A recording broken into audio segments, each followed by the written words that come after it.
정말 잘 오셨습니다.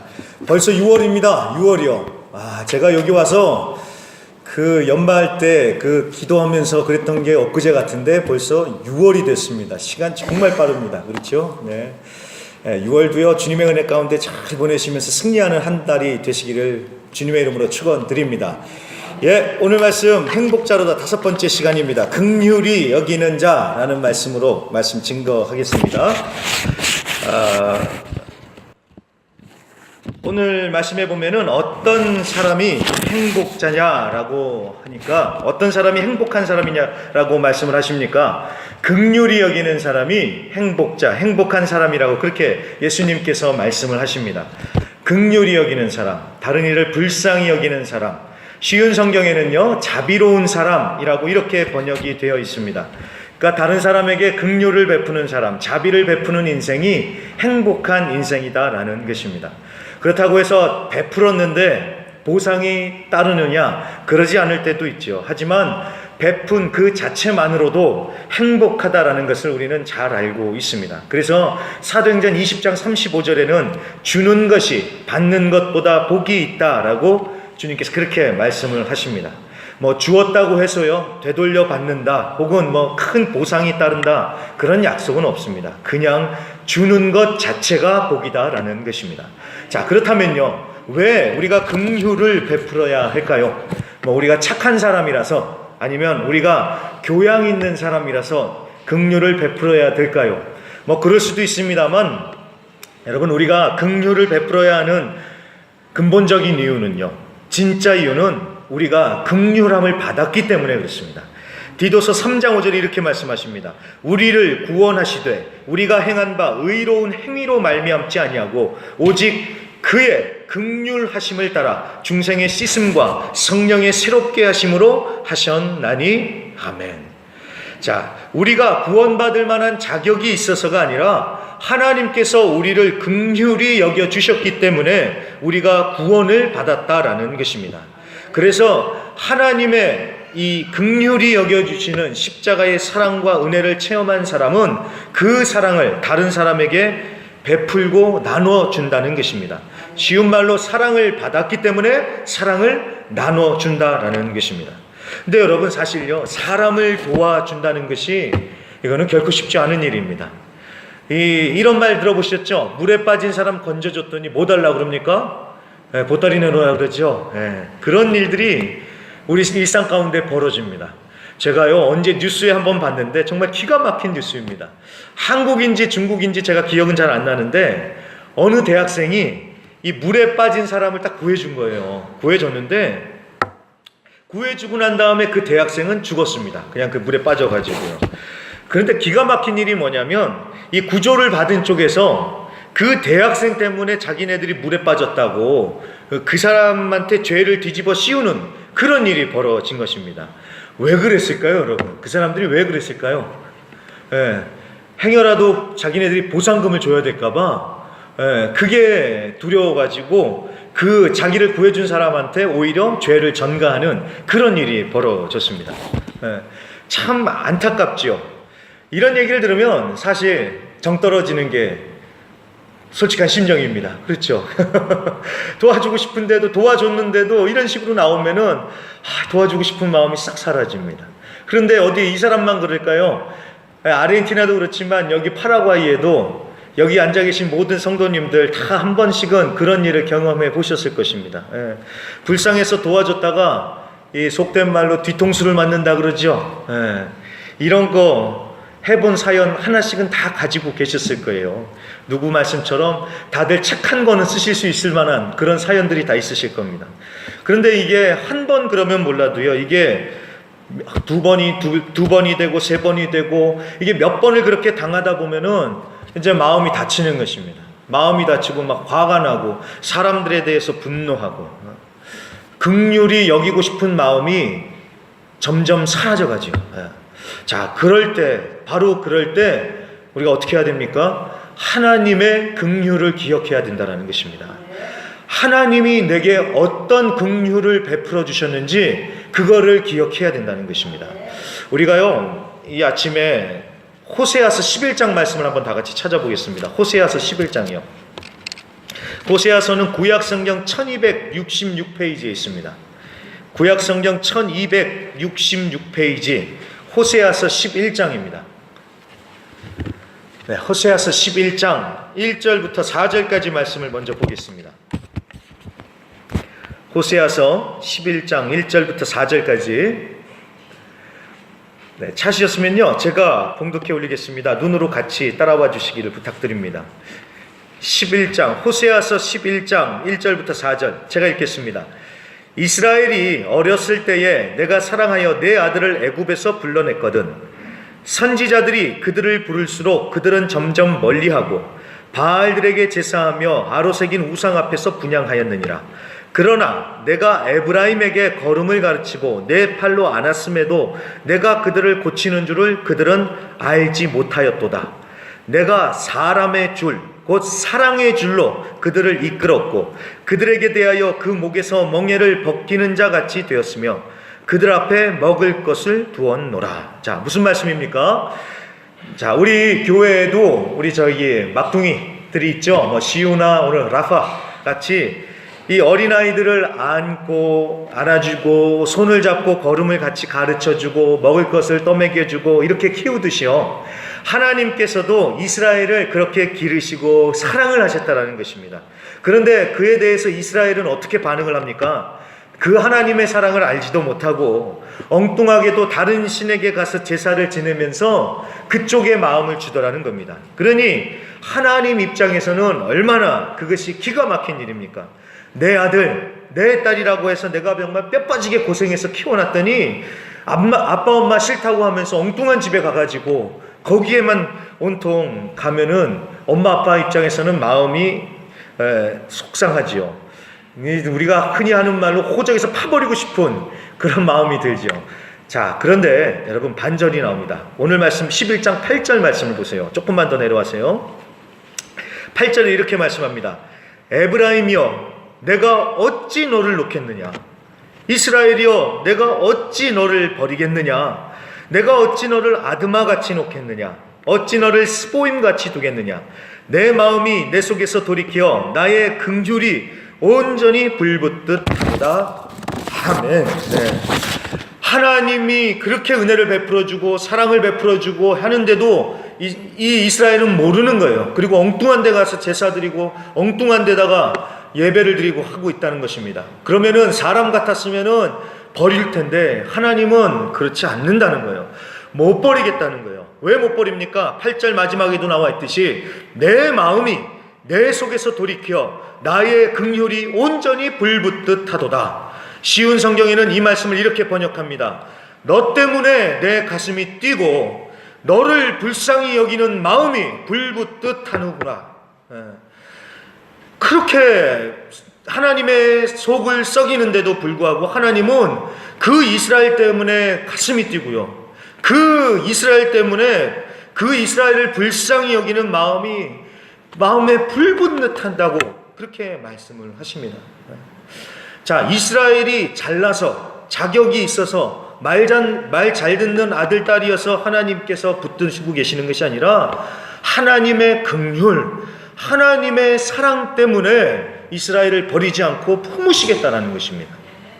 여러분 1980년도에 한국에 크라이머 대 크라이머라는 영화가 개봉을 했습니다. 그 영화를 보신 분들이 계실까요? 그 영화에 보면은요, 그 영화가 어떤 내용이냐면 어느 날 그 집에 부인이 갑자기 집을 나가요. 왜 그 부인이 나가냐면 남편이 회사 일만 하느라고 그냥 집에는 전혀 관심이 없는 거예요. 그러니까 부인이 참다 못해가지고 그냥 나가버립니다. 그래서 이제 이 아버지가 9살 난 아이를 혼자 키워야 되는 그런 상황이 됐습니다. 근데 여러분, 제가 전에도 한번 말씀드렸지만 남자가 애를 혼자 키운다는 게요, 여러분 얼마나 어설픈지 아시죠? 어설프고 잘 안 되고요. 그 엄마 없으면 티가 확 납니다. 이 사람도요, 이 힘든 거예요. 혼자서 이제 애도 키우고 일도 하고 그러려니까 힘든 거예요. 그러다가 이제 좀 시간이 지나면서 이제 익숙해지는데, 익숙해질 때쯤 되니까 이제 부인이 다시 나타나가지고 자기가 아들을 키우겠다라고 이렇게 얘기를 합니다. 그래서 이 아들의 양육권을 놓고 이제 남편과 부인이 법정 싸움을 하게 되는 일이 벌어집니다. 그때 남편의 변호사가 이렇게 얘기를 하는 거예요. 남편한테. 아무리 봐도 이 재판은 당신한테 불리합니다. 당신의 부인이 이길 가능성이 더 많습니다. 당신은 정말 아들을 양육하고 싶습니까? 라고 이렇게 얘기를 하면서 이 변호사가 종이 백지를 한 장을 딱 주면서요, 여기 이렇게 중간에 가운데를 선을 쫙 그으면서 집에 가서 써보라고, 이쪽에다는 아들을 키우면서 생기는 유익을 적어보고 이쪽에는 아들을 키우면서 생기는 손해를 한번 적어보라고, 프로 콘트라를 적어보라고 그렇게 변호사가 얘기를 하는 거예요. 그래서 이 사람이 정말 집에 가가지고 아들을 재워놓고 정말 해봅니다. 그래서 종이에 줄을 긋고 이렇게 먼저 콘트라, 그러니까 손해가 되는 것들을 막 적기 시작을 하는데, 애를 키우면서 손해보는 게 너무나도 많은 거예요.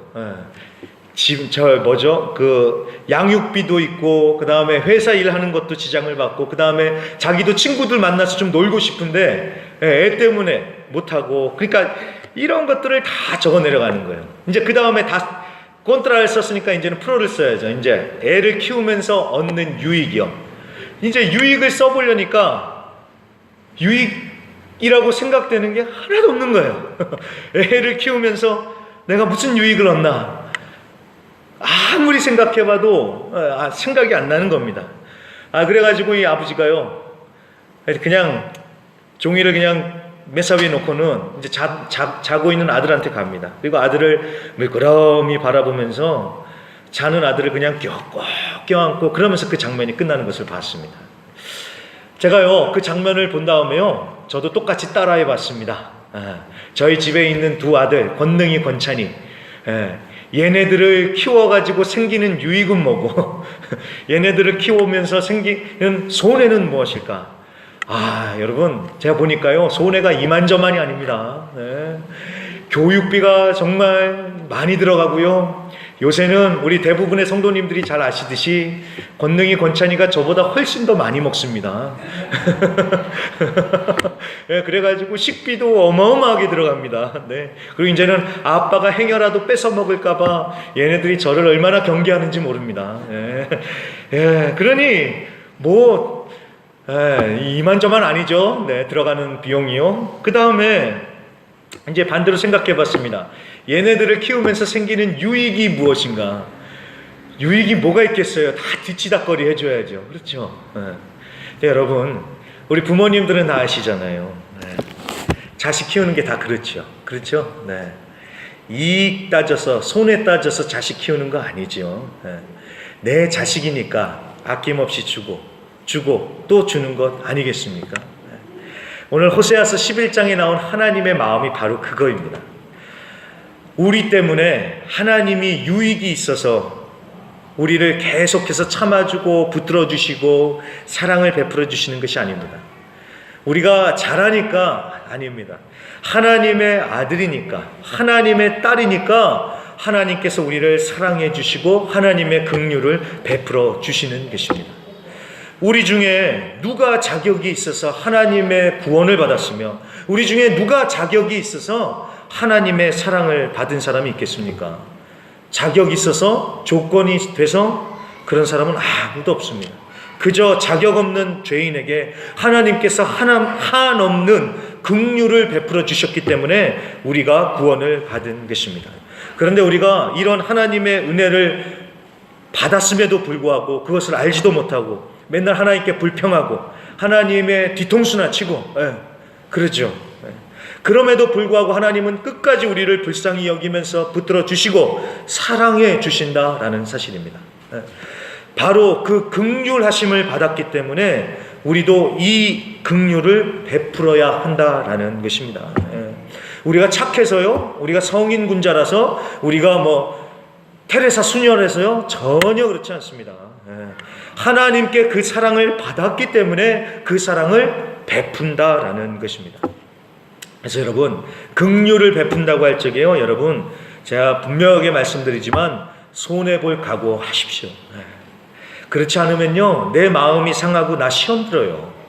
베푸는 사람이 오히려 시험 들어요. 전에 제가 TV에서 어느 기독교 사업가가 나오는 그 다큐멘터리를 봤는데, 그 사업가가 정말, 그분이 정말 훌륭한 말씀을 한 가지를 하세요. 이분이 그러세요. 주고 또 주고 그리고 잊어버려라, 이렇게 얘기를 하십니다. 주고 그리고 잊어버려라. 예, 맞습니다. 주고 뭔가를 되돌려 받아야 된다고 생각을 하니까 베푸는 게 어려워지고요, 베풀어도 막 화가 나고 막 속상한 거예요. 그래서 베푸는 게, 긍휼을 베푸는 게 어렵다는 것입니다. 하지만 주고 잊으면 되더라는 것이죠. 여러분, 우리는 하나님의 긍휼을 받았기 때문에 그 긍휼을 베푸는 것입니다. 자, 두 번째가 있습니다.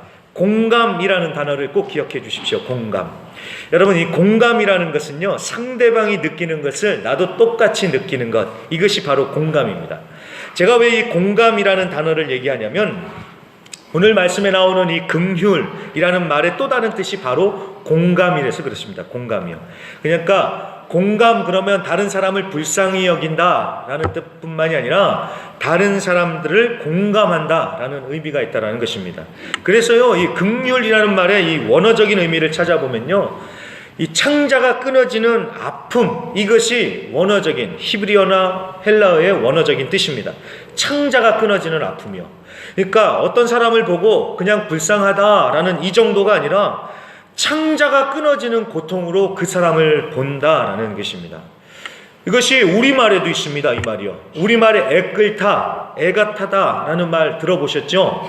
여기서 애가 탄다 할 때 그 애가요, 우리 애기들을 얘기하는 게 아니라 이 말이 창자라는 뜻이라고 합니다. 창자요.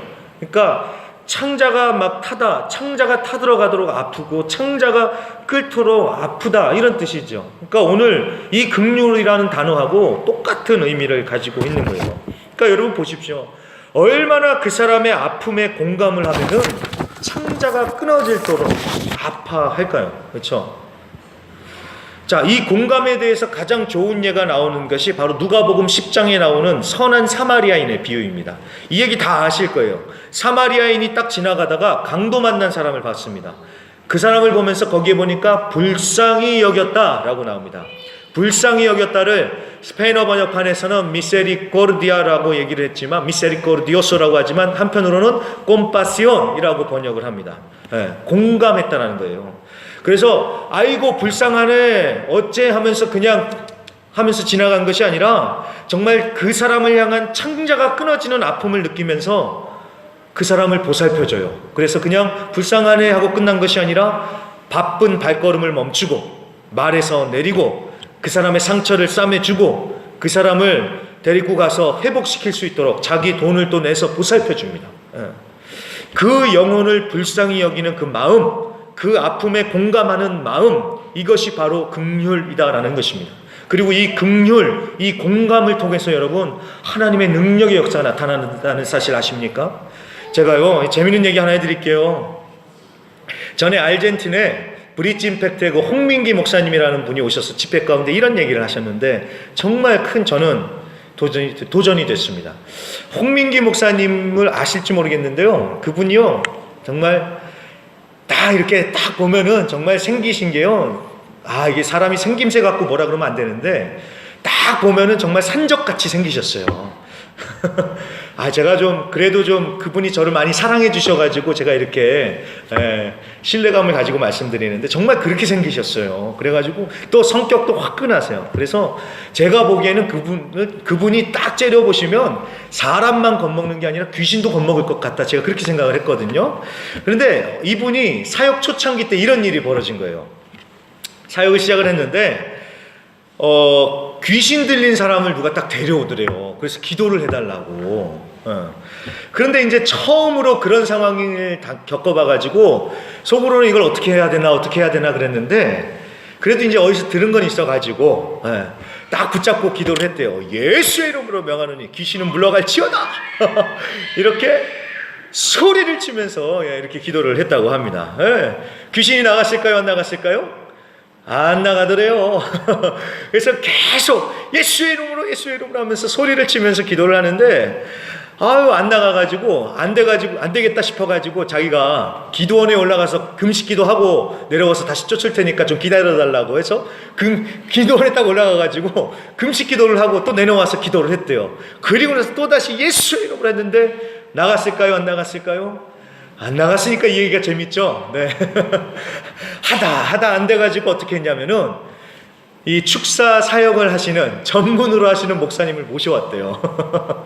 목사님 이런 일이 있으니까 좀 와주셔서 좀 기도 좀 해주세요 해가지고 모셔와가지고 이제 그분을 딱 모셔와가지고 하는데 옆에서 이렇게 가만히 보니까요 이 목사님이 어떻게 하냐면요 예수의 이름으로 하면서 막 소리 지를 것 같잖아요. 그렇지 않더래요. 딱 보자마자 그 사람을 보더니만 너무 안쓰럽게 여기면서 다 끌어안으시더래요.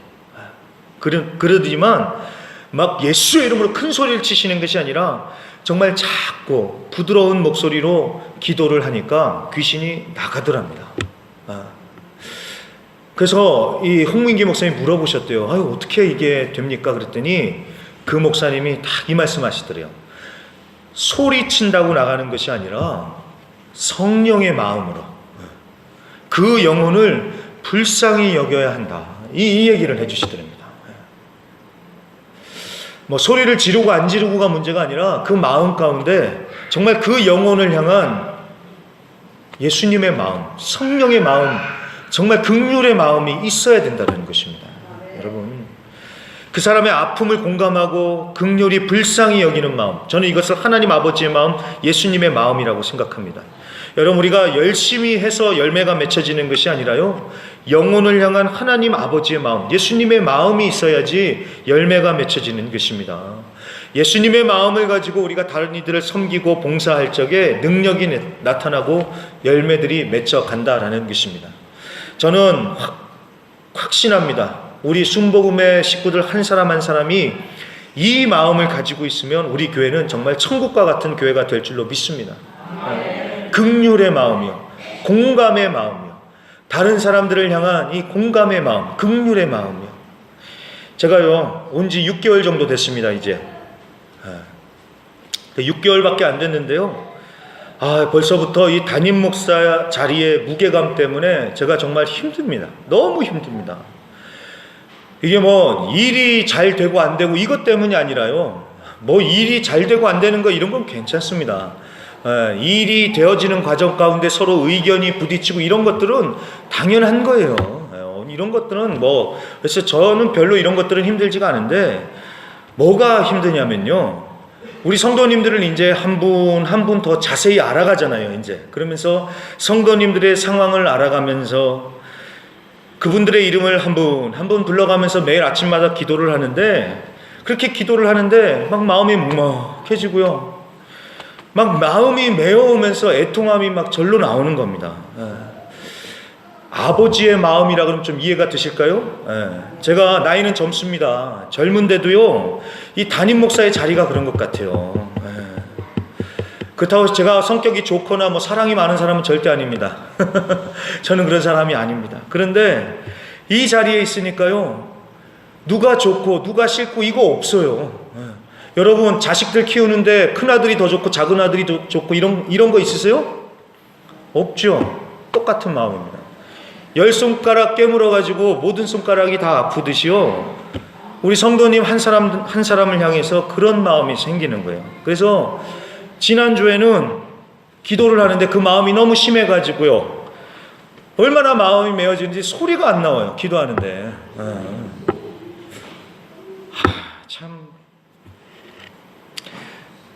이 긍휼의 마음입니다. 이 긍휼의 마음이요. 근데 제가 이건 계속 이렇게 될 것 같아요. 그리고 이거 하라고 제가 하나님께서 저를 이곳에 보내주신 것 같습니다.